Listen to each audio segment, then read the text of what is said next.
Present David Moreno is co-founder and creative director of Hawker's Next Generation Sunglasses.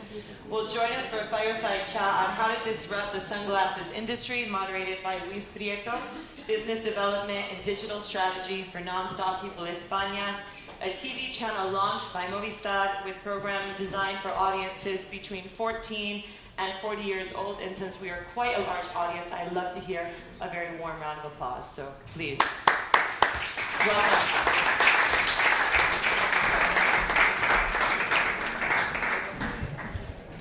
¿Dónde me siento?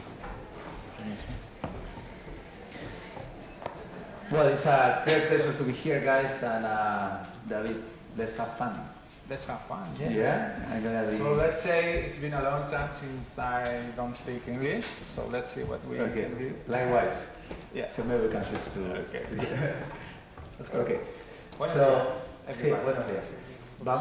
Let's do this fun and let's make the guys participate. So I have some questions for your fans, and I'm gonna speak on their behalf. All right. So Let's go. Hawkers, how much is luck and how much is hard work? Good question. I would say that luck doesn't come if you don't work hard, and if it comes, you didn't realize. Mm-hmm. So you have to be there when it arrives. But obviously, yes, there's been, I would say, momentum more than luck. We were lucky to be there and to be working when it was the right time. So. And when have you realized on your way that you have something big? You will come in like one day it was out of the blue, and you wake up, and then all of a sudden you have hundreds of thousands of requests. So I would say that maybe in a few years, when we can stop and look back, maybe we can realize it was big, but there never came that moment when we said, hey, we have something big, because it's been very, very fast. Everything happened so quickly. It was in just 3 years now. Uh-huh. But it's been step by step. The first day when we started selling the first sunglasses, we just were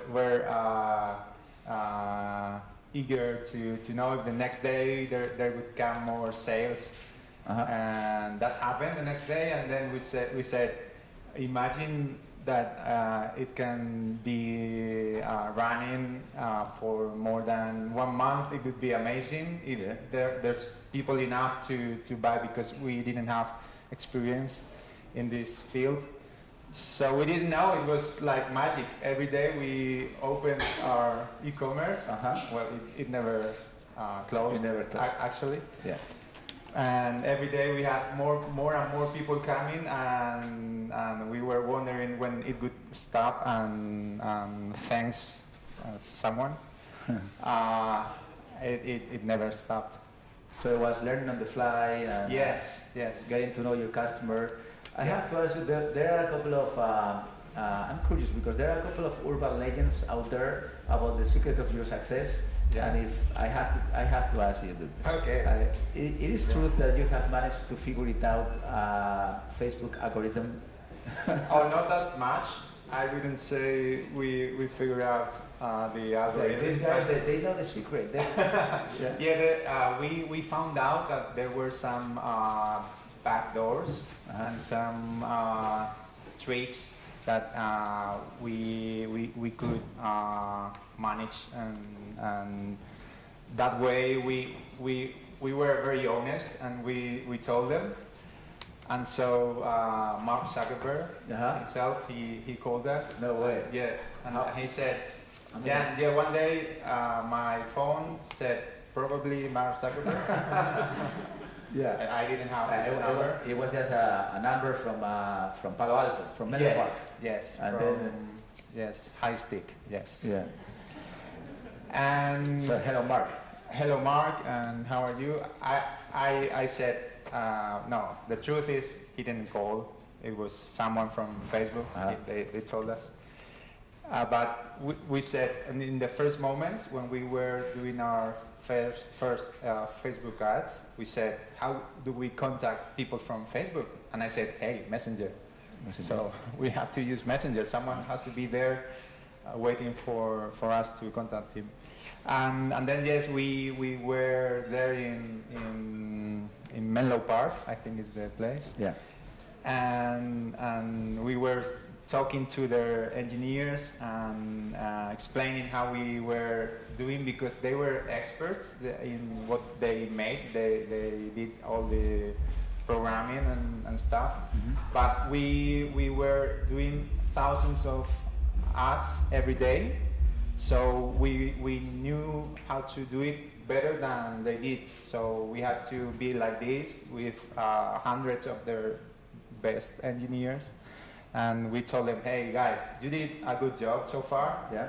but we know how to do it better. Yeah. The Spanish way. Yes, yes. Yeah, we were, David and I, we were in Barcelona a few months ago at the BBF, a big festival, and he was telling to me, the Spanish guys, we figure it out. I mean, we are brave. We use the tools, and we are not scared about doing things. I think this is a very good example for everybody to just bring to the next level the Spanish ecosystem entrepreneurship. Let's do things, right? Yeah, I don't know if there's something missing in our brain, Maybe. but we have that ability to be able to see that the walls that everybody sees are paper walls, and so when you want to go that way, you go straight. And yes, so sometimes you go mad and you say, how can I contact this person? And then you say, hey, I'm just gonna call him, and that's the fastest way. So you'll say that's an add value of the Spanish. Yes, for sure. The second urban legend, I think you're gonna like this one, guys. They have managed to rent a huge house in LA, and media, it's a channel, and I would say more. Every single person is a media for himself. So I'm a media. I mean, yes, what you post back in the days we used to complain about Telecinco, but now what are you posting?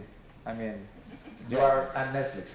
You're Netflix. You're Netflix. I would like to see yours. Okay. Yeah, but content, yeah. Yes. So for me, the brands that are able to be human and to be in the streets where the action is happening, and to be able to feel what people is feeling, are the ones that are gonna be in the future. The ones that think the way the brands used to think in the past are dead. So you have a strategy to start building your own content, hookers, stories, like yes, reality shows? Like reality shows. Really? Yeah. Really? You know that. Well, yeah. But that's very interesting. I love to hear more about that. And then last question from me is, are you thinking about launching new products, or are you going to stay with sunglasses? That's a question that we always had from the very beginning, because it's very easy to, when you are selling and your brand is successful, you say, well, everything, you think anything that I release now is going to be a success. But then there comes this part, which is a really important part for us, that is we focus on what we do, and we think that it's easier to become a relevant brand, a sunglasses brand, than anything brand. That in that place you are competing with more people, more and more people. So we like to. It's really hard to deliver a message to people, and if you get it straight and you get it clear, I think it's gonna be better than. But of course, in the future we might have some other products for sure. Okay. But they're not gonna be main products. So sunglasses first, and then maybe. Yeah. Remember when I called you, it was 7 a.m., I called him in the airport, I forgot my sunglasses, the sun was rising, so I called him. Of course, he didn't pick up, it was very early. And I give you a message, like, you should have like vendor machines, because I will totally buy some sunglasses now, I forgot them. Vendor machines also in airports. Yeah, well, in our store in Madrid, we are about to have one. It's Uh-huh. going to be 24/7, and you're going to be able to pick up any compra, Yeah, to buy any model. any order. Sorry, Yeah. any order. You're going to be able to pick up any order you made online.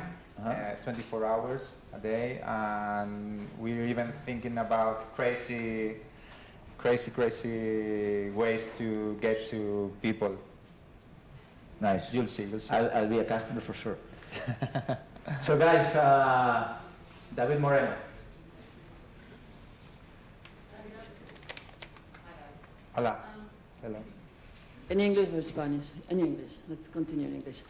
I'm curious, how in the first place you decided to get into this industry? This is a very, seems to be like in fashion, very competitive industry. So you mentioned you had some brands already there. So why did you decide in the first place to go into this industry? And the second thing is, just seems like you didn't expect the success that you had. So what really was the reason of that success? Okay. What drove that success? We were doing an app. It was about selling through social media, and we tried lots of products. Our idea was to keep it simple. It had to be unisex, no sizes. It had to be easy to deliver, small. So it just came up like it's the perfect product. And then, sorry, the second question was? What was the reason of the success? You didn't expect the success, and suddenly Well, I think it's not easy to know what the reason. It's not for sure one only reason. There's many reasons, but I would say it was a very, very good team. We had everything in a small team. We were 4 in the beginning, and then 5, 6, 10, and we had everything we needed in a small team, and we were together in everything. We traveled a lot. We spoke to everyone. So PR was one of the reasons. Nobody knows how many cities we've traveled in these years, and how we know everyone. And we were passionate about what we were doing. We really believed in what we were doing, and you can see that because how many people selling their stuff you find every day? Thousands everywhere. Everyone wants to sell their stuff everywhere, and so it's the personal. The difference is how you talk to that person, what you tell him, how able you are to deliver a passionate message. And maybe, of course, the way we used Facebook, how creative we were, the way we communicated in Twitter, in Facebook, Instagram. We tried to be first in everything we did. So when we started, everyone was saying, wow, what are they doing? They said, you're not going to be able to sell through Facebook because that's where people is talking to their relatives or their friends. So brands are not welcome. It's a party where you are not invited. But we thought that it could be if you deliver the right message and you are not very aggressive, then we thought you could do it. Maybe one more question. We have time. When it comes to your influencer marketing strategy and execution, could you tell us a little bit about how you spot opportunities for those relationships and whether you establish them directly or you go to agencies? Could you tell us a little bit? There has been many stages in the very beginning, how we made it was we threw parties, or we knew where the parties were, and so we talked to the person directly, and we never said. For us, it's like the difference between a dog and a cat. A dog is like always whenever you want, and the cat when he wants. You know? So for us, influencers are more cats. So you go to him and say, "I want to sell this." So that's what you are talking about. You're talking about selling. So this is the price. You're one more. And so we try to speak in a way that it was not about I'm selling you nothing. It's you are going to find out that you want the thing I have. I know it sounds like a tricky strategy, but it worked. And the first ones who believed in us, it was very important for us because the rest came more easily. And then we are more than almost 300 people working, so we have departments that are in touch with everything, agents, everything. We have a department called Hawkers Campus, and it's about getting in touch with students all over the world. So I think we are everywhere. There's not one single strategy, we are everywhere. That's amazing.